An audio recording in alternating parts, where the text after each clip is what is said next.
markii aad maqasho gool ayaa la dhaliyay, waxaa maskaxdaada durbaba ay soo qabanaysaa Cristiano Ronaldo, Lionel Messi, Robert Lewandowski, Wayne Rooney, Zlatan Ibrahimovic iyo kuwo kale oo aad u fara badan, kuwaasi oo ku wanaagsan dhalinta gool.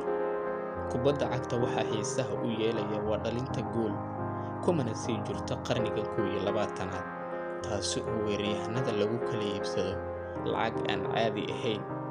Dhalinta gool waxay wejigooda farxad ku abuuri kartaa malaayiin, halka si la mid ah ay carageli karto bilyamaad. Tusaalaha ugu fudud waa adigan daawanaya muuqaalka, muddo ayaad ahayd mid fadhiya shaashadda adigoo u kala garqaadayo naadiga aad taageerayso iyo kooxda ka soo horjeed.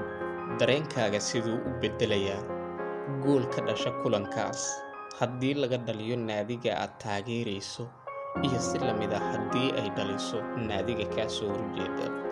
Haddaba maalmahan waxaan idiin wadnay tobanleyda kubadda cagta, taasi oo aan ku soo bandhigayna xogaha qarsoon ee kubadda cagta, haddii ay yihiin kuwa mar hore la diiwaan geliyay iyo kuwa isla waqtigaani dhacaya. Maantana waxaan soo qaadan doonaa 10 xidig ee taariikhda kubadda cagta ugu goolasha badan marka loo eego tartanka Champions League. Waxaan eegi doonaa kulamada ay ciyaareen, goolasha ay dhaliyeen iyo kooxaha ay u ciyaareen. Haddaba haddii aad doonayso xogtaas, waxaan kaa codsanayaa inaad nagula midowdo bartan oo aad qayb ka qaadato faafinta muuqaalada aan halkan soo gelino. Nambarka 10aad ayaan ka soo bilaabi doonaa ilaa iyo aan gaarno nambarka 1aad, kaasoo noqon doona kan ugu goolasha badan ee tartanka Champions League. Nambarka 10aad waa Zlatan Ibrahimovic. Ibrahimovic wuxuu ciyaaray 120 kulan, wuxuuna dhaliyay 48 gool.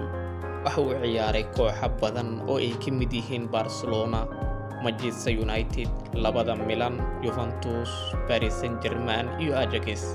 Nambarka 9aad waa Shevchenko.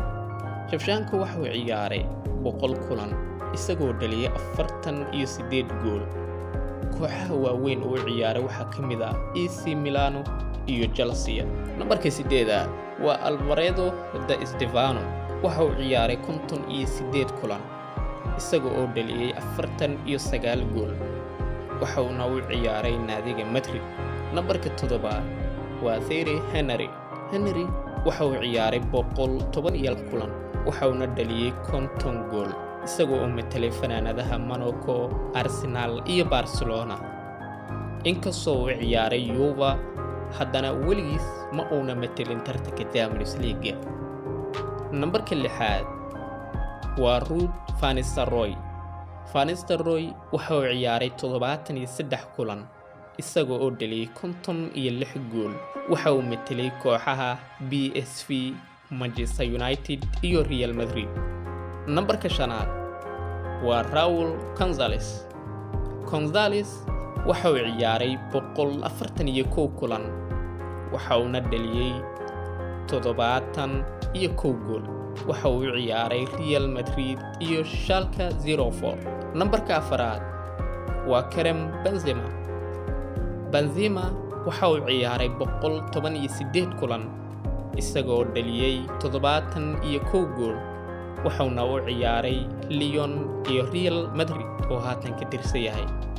Nambarka 3aad waa Roberto Lewandowski.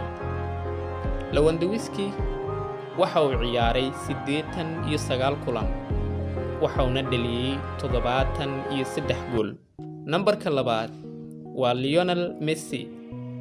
Messi waxa uu ciyaaray 149 kulan, waxauna dhaliyay 120 gool. waxauna u ciyaaray naadiga Barcelona. Nambarka 1aad waa Cristiano Ronaldo. waa xidiga ugu goolasha badan ee tartanka Champions League. waxa uu ciyaaray 172 kulan, isagoo dhaliyay 134 gool. waxa uu metelay fanaanadaha Manchester United, Real Madrid iyo Juventus.